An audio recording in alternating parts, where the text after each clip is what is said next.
Hi all welcome to our channel. ప్రస్తుతం మనతో పాటు దాము బాలాజీ గారు సీనియర్ జర్నలిస్ట్ ఉన్నారు. వారితో ఒకసారి మాట్లాడదాం. సార్ నమస్కారం సార్. నమస్తే.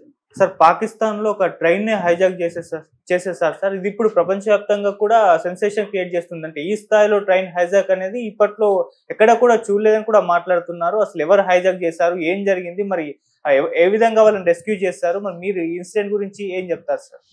పాకిస్తాన్లో జాఫర్ ఎక్స్ప్రెస్ ని హైజాక్ చేశారు. ఇది ప్రపంచంలోనే సంచలనం సృష్టించింది. ఎందుకంటే పాకిస్తాన్లో కానీ ఇండియాలో కానీ ఇప్పటి వరకు ఎవరు కూడా ఒక ట్రైన్ని హైజాక్ చేసిన సంఘటన లేదు.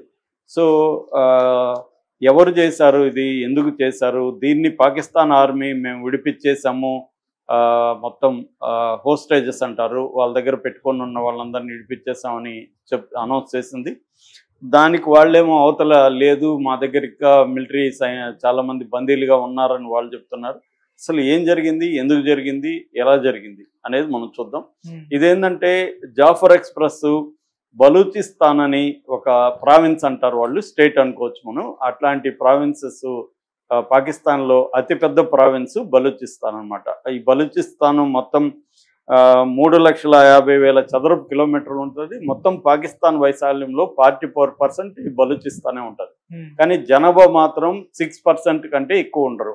అంటే 1.9 crores ఉంటారు. అంటే 1,90,00,000 మంది ఈ పాపులేషన్. అంటే వెరీ వెరీ స్కాటర్డ్ పాపులేషన్ అనమాట. సో ఈ బలూచిస్తాన్ గురించి తర్వాత చెప్తాను నేను. ఈ బలూచిస్తాన్లో క్వెట్టా అని ఒక టౌన్ ఉంటుంది. క్వెట్టా నుంచి ఈ ట్రైను, ఈ జాఫర్ ఎక్స్ప్రెస్ అనే ట్రైను పెషావర్ వరకు వెళ్తుంది. మొత్తం 1,600 కిలోమీటర్లు ఇది ప్రయాణించి వెళ్తుంది అనమాట. ఈ బలూచిస్తాన్లో ఈ ట్రైన్ వెళ్ళే ప్రాంతం ఎక్కువగా కొండలు, పెద్ద పెద్ద కొండలు కూడా, పచ్చటి కొండలు కాదు అవన్నీ, మట్టితో ఉన్న డ్రై హిల్స్ అనమాట. అటువంటి డ్రై హిల్స్ మధ్యలో వెళ్తుంది. వెళ్తున్న క్రమంలో 160 కిలోమీటర్లు ఈ క్వెట్టాకి బయలుదేరింది. మార్నింగ్ 9 గంటలకు బయలుదేరింది ట్రైను. బయలుదేరి వెళ్తుంది. క్వెట్టా నుంచి సిబి అనే ఒక సిటీ 160 కిలోమీటర్ల దూరంలో సిబి అని ఇంకొక టౌన్ వస్తుంది.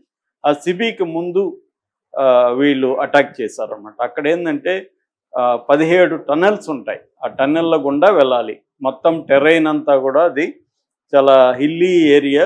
ఆ టన్నెల్స్ ఉంటాయి, టన్నెల్ గుండా వెళ్ళాలి. వీళ్ళు కరెక్ట్గా దాన్ని ఎంచుకున్నారు. దాదాపు 80 మంది బలూచిస్తాన్ లిబరేషన్ ఆర్మీ, బిఎల్ఏ అంటారు. ఈ బిఎల్ఏకి సంబంధించి మొత్తం 80 మంది దాకా అక్కడ ప్లాన్ చేసుకున్నారు. వాళ్ళు కొండలలో దాక్కున్నారు. ట్రైన్ వస్తుంది. ఇంకొంతమంది దాన్ని ఏరియల్ అటాక్ పైనుంచి ఒక ఆర్పిజితో దాన్ని అటాక్ చేశారు. దాని తర్వాత ఐఈడి అంటారు. ఐఈడి అంటే ఇంప్రొవైజ్డ్ ఎక్స్ప్లోజివ్ డివైస్తో ట్రాక్స్ని పేల్చేశారు. సో ట్రైన్ ఎక్కడికి ఇంకా కదిలే పరిస్థితి లేదు. అక్కడ ఏంటంటే ట్రైన్లో ఉన్న వాళ్ళు ఎవరు కూడా వేరే మిలిటరీకి కానీ గవర్నమెంట్కి కానీ సందేశం పంపించే పరిస్థితి కూడా లేదు. ఎందుకంటే ఇంటర్నెట్ కానీ ఎటువంటి జిపిఎస్ కానీ అక్కడ పనిచేయదు. సో ఇవన్నీ ప్లాన్డ్గా వాళ్ళు ఎంచుకున్నారు. ఆ ట్రైన్లో మొత్తం 400 మంది దాకా ప్యాసింజర్స్ ఉన్నారు. ఇందులో ప్రధానంగా ఏంటంటే రంజాన్ సందర్భంగా ఈ బలూచిస్తాన్ ఏరియాలో పనిచేసే మిలిటరీ అధికారులు, మిలిటరీ సిబ్బంది ఎక్కువ మంది వెళ్తున్నారు. దాదాపు 100 మందికి పైన మిలిటరీ సిబ్బంది ఉన్నట్టు. తర్వాత ఈ బలూచిస్తాన్ పోస్ట్ అనే వాళ్ళ పత్రిక మొత్తం డీటెయిల్గా కూడా వాళ్ళ సీట్ నెంబర్లు అన్ని రైల్వే దీంట్లో అవి కూడా ప్రచురించారన్నమాట. ఎవరెవరు ఉన్నారో పేర్లతో సహా ఇచ్చారు. సో దీంట్లో వీళ్ళు వచ్చారు, అటాక్ చేశారు. ఆ కొండల నుంచి 70-80 మంది ఈ బ్లాస్ట్ అవుతగానే ఈ బ్లాస్ట్ అంతా కూడా వీళ్ళు వీడియో షూట్ కూడా చేశారు. అంటే డ్రోన్తో షూట్ చేశారనమాట, బయట ప్రపంచానికి చెప్పాలనే ఉద్దేశంతో. అది ఇప్పుడు బాగా వైరల్ అవుతుంది వాళ్ళ వీడియో. సో వీళ్ళు వచ్చేసి ఇంకా వీళ్ళందరినీ అటాక్ చేసి వీళ్ళందరినీ హోస్టేజెస్గా తీసుకున్నారు. వీళ్ళ అటాక్లో ఒక 15 మెంబర్స్ పైన చనిపోయారు. అంటే అక్కడ దాంట్లో ఎవరెవరు ఉన్నారు, రైల్వే పోలీస్ ఉన్నారు, తర్వాత మిలిటరీ ఉన్నారు, పోలీస్ పీపుల్ ఉన్నారు, తర్వాత ఐఎస్ఐ వాళ్ళు, ఇంటర్ సర్వీస్ ఇంటెలిజెన్స్ అంటారు పాకిస్తాన్, వాళ్ళు ఉన్నారు, ఏటీఎఫ్ అంటారు యాంటీ టెర్రరిస్ట్ ఫోర్స్ వాళ్ళు ఉన్నారు, మామూలు ప్రజలు ఉన్నారు. సో వీళ్ళు ఏం చేశారు, ఈ బలూచిస్తాన్ బిఎల్ఏ వాళ్ళు వీళ్ళని రెబల్స్ అంటారు, లేదా మిలిటెంట్స్ అంటారు, పాకిస్తాన్ టెర్రరిస్టులు అని పిలుస్తుంది. ఏదేమైనా ఈ బిఎల్ఏ ఆర్మీకి సంబంధించిన వాళ్ళు వచ్చి ప్రజల్ని విడదీశారు. వాళ్ళ ఐడియాలు తీసుకున్నారు. వాళ్ళు ఎవరు ఏంటి బలూచి అంటే తమ ప్రావిన్స్ నుంచి ఉన్న వాళ్ళకి హామ్ చేయమని చెప్పేశారు ముందే.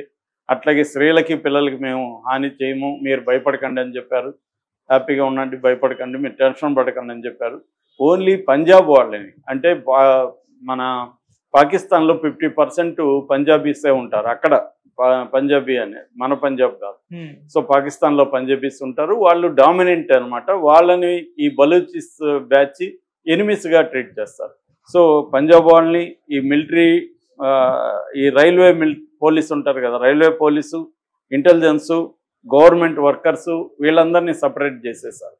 వాళ్ళ బోగీలు సపరేటు, ప్రజల బోగీలు సపరేటు. వీళ్ళల్లో చాలామందిని హార్ట్ ప్రాబ్లమ్స్ ఇలాంటి ఉండే వాళ్ళందరినీ కూడా వదిలేశారు వెళ్ళిపోమని. వాళ్ళు మెల్లగా ఈ సిబి దానికి చేరుకొని అక్కడి నుంచి ప్రభుత్వం హెల్ప్తో వాళ్ళు వాళ్ళ ప్రాంతాలకు వెళ్ళారు. సో వీళ్ళు ఎందుకు చేశారు ఈ పని? ఎందుకు చేశారంటే కొంత మనం బలూచి హిస్టరీ ఇక్కడ తెలుసుకోవాలి. బలూచిస్తాన్ అనేది మనకి స్వాతంత్రం రాకముందు నుంచి కూడా వీళ్ళు ట్రైబల్ ఎక్కువ ఉంటారనమాట. బ్రిటిష్ కాలంలో కూడా ఇక్కడ నుంచి అనేక రెబల్ ఉద్యమాలు జరిగి అక్కడ అప్పట్లో కనాటే ఆఫ్ కలత్ అనే ఒక రాజ్యం ఉండేది, సపరేట్గా రాజ్యం. ఈ రాజ్యం మనం ఇండియా పాకిస్తాన్కి విడిపోయిన తర్వాత మన దేశంలో కూడా 500 సంస్థానాలు ఉండేవి. 500లో చాలా చేరాయి. మన హైదరాబాద్ సంస్థానం చేరకపోతే బలవంతంగా మిలిటరీ యాక్షన్తో దీన్ని కలుపుకున్నాడు పటేల్ అప్పట్లో. అలాగే అక్కడ కూడా జిన్నా ఈ బలూచిస్తాన్ ప్రావిన్స్ మేము సపరేట్ సంస్థానం అని వాళ్ళు డిక్లేర్ చేసుకున్నారు, ఈ కనాటే ఆఫ్ కలత్ అనేవాళ్ళు. అప్పుడు జిన్నా ఏం చేశారు, 1948లో దాన్ని మిలిటరీ యాక్షన్ చేసి దాన్ని కలుపుకున్నారు. అప్పటి నుంచే వాళ్ళకి ఈ పాకిస్తాన్ మెయిన్ దీని మీద ఒక కోపం, ఆగ్రహం ఉంది. ఆ తర్వాత ఏంటంటే ఇక్కడ విపరీతమైన ఆయిల్, గ్యాసు, మినరల్స్ ఇవి చాలా ఎక్కువ ఉన్నాయి. ఎందుకంటే పెద్ద ప్రావిన్స్ మన రాజస్థాన్, మన దేశంలో రాజస్థాన్ పెద్ద స్టేట్ అనుకుంటే అంతకంటే ఇది పెద్దది అనమాట. రాజస్థాన్ కంటే కూడా ఈ బలూచిస్తాన్ పెద్దది. సో దానివల్ల అక్కడ వనరులన్నీ ఏమో వీళ్ళు తీసుకెళ్ళిపోతున్నారు. అక్కడేమో భయంకరమైన నిరుద్యోగం ఉంది. వాళ్ళకి బేసిక్ సౌకర్యాలు, గ్యాస్ లేదు, ఆయిల్ కొరత ఉంది, ఫుడ్ సరిగా లేదు, 50% పైన నిరక్షరాస్యత ఉంది, 70% పావర్టీ ఉంది. ఇలాగా ఆ బలూచి ఈ దాదాపు 2 కోట్లు అనుకుంటే ఈ 2 కోట్ల పాపులేషన్ అత్యంత దయనీయమైన పరిస్థితిలో బతుకుతున్నారు. దాంతో అక్కడ రెబల్స్గా మారారు. మా వనరులు మీరు దోచుకుంటున్నారు, మా అభివృద్ధికి మీరేమి చేయట్లేదు అని చెప్పి వాళ్ళు రెబల్స్గా మారిపోయి మాకు సపరేట్ దేశం కావాలి బలూచిస్తాన్ అని ఉద్యమాలు చేయడం మొదలుపెట్టారు. అది రకరకాలుగా శ్రీలంకలో ఎలాగైతే తమిళ సంస్థలు అనేకం ఉన్నాయో అలాగే వీళ్ళు కూడా అప్పట్లో అనేక సంస్థల్లో బలూచిస్తాన్ లిబరేషన్ ఫ్రంట్ అని, బలూచిస్తాన్ లిబరేషన్ ఆర్మీ అని, బలూచిస్తాన్ రెవల్యూషనరీ ఆర్మీ అని రకరకాల పేరుతో అక్కడ సంస్థలు పనిచేస్తున్నాయి. ఈ మధ్య అవన్నీ కలిసి యునైటెడ్ మిలిటరీ కమాండ్గా ఏర్పడ్డాయి. అన్నీ కలిసి అంటే మనలో మనం పోరాడుకోకూడదు, ఉమ్మడిగా పోరాడుతాం. వీళ్ళకి ఆఫ్ఘనిస్తాన్ సపోర్ట్ చేస్తుంది. ఎందుకంటే బలూచిస్తాన్, ఆఫ్ఘనిస్తాన్, ఇరాన్, అరేబియా మహాసముద్రం ఈ 3 బార్డర్ ఉంటుంది అనమాట. ముఖ్యంగా ఆఫ్ఘనిస్తాన్తో 1500 కిలోమీటర్స్ బార్డర్ ఉంటుంది. ఆఫ్ఘనిస్తాన్లో ఉండే తాలిబన్లు వీళ్ళకి సపోర్ట్ చేస్తుంటారు. పాకిస్తాన్ ఏం చెప్తుందంటే ఇండియా కూడా బలూచిస్తాన్కి సపోర్ట్ చేస్తుంది, ఎందుకంటే కాశ్మీర్కి మేము సపోర్ట్ చేస్తాం కాబట్టి అక్కడ వీళ్ళు మమ్మల్ని డిస్టర్బ్ చేయడానికి బలూచిస్తాన్లో ఆఫ్ఘనిస్తాన్ ద్వారా బలూచిస్తాన్కి సపోర్ట్ చేస్తున్నాయి. ఈ మధ్య 2021లో అమెరికన్స్ ఆఫ్ఘనిస్తాన్ నుంచి వెళ్ళిపోతూ చాలా ఆయుధాలు, హెలికాప్టర్లు, డ్రోన్లు అక్కడ వదిలేసి వెళ్ళిపోయారు. దాన్నంతా కూడా ఈ బలూచి లిబరేషన్ ఆర్మీకి ఆఫ్ఘనిస్తాన్ ఇస్తుంది. అందుకని వీళ్ళు స్ట్రెంగ్తన్ అయ్యారు. వీళ్ళని పాకిస్తాన్ మిలిటరీ ఎదుర్కోలేకపోతుంది. ఎందుకంటే వీళ్ళు గెరిల్లా వార్ఫేర్ టాక్టిక్స్ అంటే కొట్టేసి పారిపోవడం, లేకపోతే ఆదమర్చి ఉన్నప్పుడు అటాక్ చేయడం, ఇట్లాంటి గెరిల్లా వార్ఫేర్ టాక్టిక్స్ని ఈ బలూచిస్తాన్ లిబరేషన్ ఆర్మీ చేస్తుంది, బిఎల్ఏ చేస్తుంది అన్నమాట. అది రెండోది, వాళ్ళు very very educated hifi English మాట్లాడగలరు. లెఫ్టిస్ట్ బ్యాచ్ ఎక్కువ మంది ఉంటారు. కమ్యూనిజం బ్యాక్గ్రౌండ్ కూడా వాళ్ళకి చాలా మందికి ఉంది. వాళ్ళు మతాన్ని వాడుకోరు, ఇస్లాం మతాన్ని ఎక్కువగా వాడుకోరు. సో ఈ బ్యాచ్ ఇప్పుడు అటాక్ చేసింది. ఈ పాకిస్తాన్ గవర్నమెంట్ ఏం చేస్తుందంటే వీళ్ళని విపరీతంగా చంపడం. దాదాపు 20,000 మంది మిస్ అయిపోయారంట బలూచిలో పోరాడేవాడు. వాళ్ళు ఏమయ్యారో తెలియదు. అట్లాగే కిల్ అండ్ డంప్ అనే ఒక పాలసీ, తీసుకుపోవడం, చంపేయడం, ఒక చోట డంప్ చేసేయడం, ఇది చేస్తుంది. అంటే పెద్ద ఎత్తున హింస ప్రయోగించి మానవ హక్కుల ఉల్లంఘనకి పాకిస్తాన్ ప్రభుత్వం ఈ బలూచిస్తాన్లో ఉంది. అందువల్ల ఇప్పుడు వీళ్ళు ఎందుకు ఈ ట్రైన్ని హైజాక్ చేశారంటే మా పొలిటికల్ ప్రిజనర్స్, అంటే మా వాళ్ళు మీ జైళ్ళల్లో ఉన్నారు, వాళ్ళని విడుదల చేయండి అనే డిమాండ్ కోసం ఇచ్చేశారు.